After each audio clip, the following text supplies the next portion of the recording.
Many people have expressed outrage and shock over Paul Bernardo's transfer to a medium-security prison. They want him to be locked up in maximum security for the rest of his life.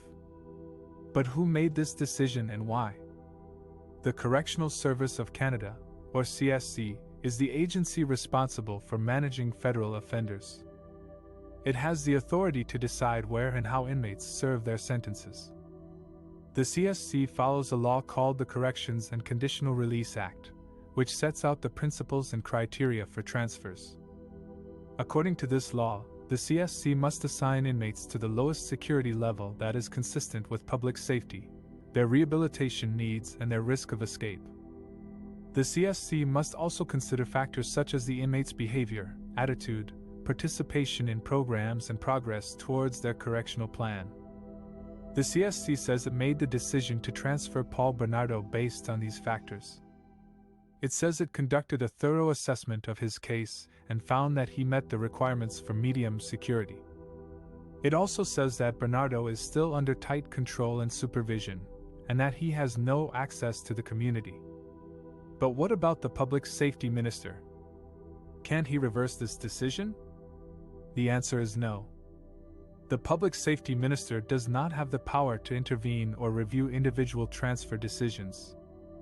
This is because the CSC is an independent agency that operates at arm's length from the government. The minister can only give general directions or policies to the CSC, but he cannot interfere with its operations. The minister can, however, ask the CSC commissioner to review a decision if he has concerns about it. This is what happened in Paul Bernardo's case. The minister said he was shocked by the transfer and asked the commissioner to review it. The commissioner agreed to do so and report back to him. This review does not mean that the transfer will be reversed. It only means that the commissioner will examine the evidence and rationale behind it. The commissioner may uphold, modify, or cancel the transfer depending on her findings. The CSC says it respects the rights and interests of victims and their families. It says it notified them of Paul Bernardo's transfer and offered them support services. It also says it will consider their views and concerns in any future decisions about his case. But some victims' advocates say this is not enough. They say the CSC should be more transparent and accountable for its decisions.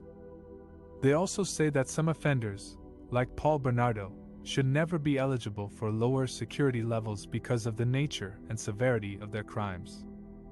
The prison system is designed to rehabilitate offenders, not to torture them, and Bernardo has spent 30 years under maximum security, which is a long time for any offender.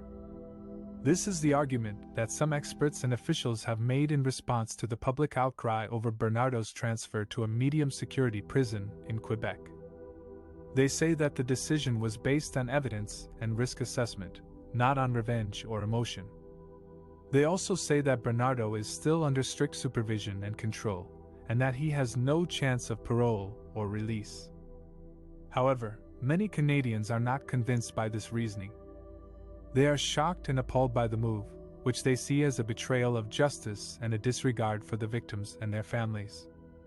They argue that Bernardo is one of the most notorious and dangerous criminals in Canadian history, who committed horrific crimes that traumatized the nation.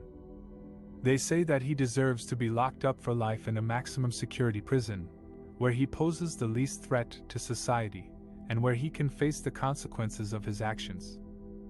The controversy over Bernardo's transfer raises important questions about the purpose and function of the prison system in Canada. Is it meant to punish offenders or to rehabilitate them? How do we balance the rights and needs of offenders with those of victims and society? How do we measure the risk and progress of offenders who have committed serious and violent crimes? And how do we ensure transparency and accountability in the decision-making process?